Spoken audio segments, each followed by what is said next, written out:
السلام علیکم۔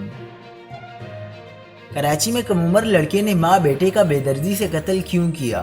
سنسنی خیز انکشافات سامنے آ گئے۔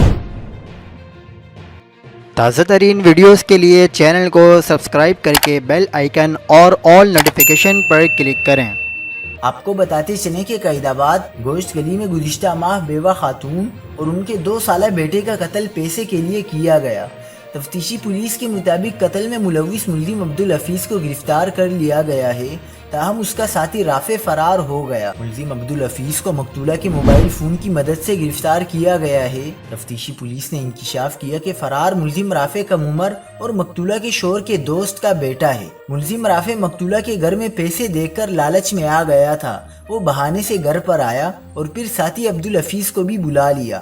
ملزمان نے تیز دھار آلے سے خاتون کو قتل کیا اور پھر بچے کو بھی پانی کے ٹینک میں ڈبو کر مار دیا۔ واردات کے بعد ملزمان گھر سے رقم، سونا اور موبائل فون لے کر فرار ہو گئے۔ مزید خبروں کے لیے دیکھتے رہیے حق پاکستان نیوز۔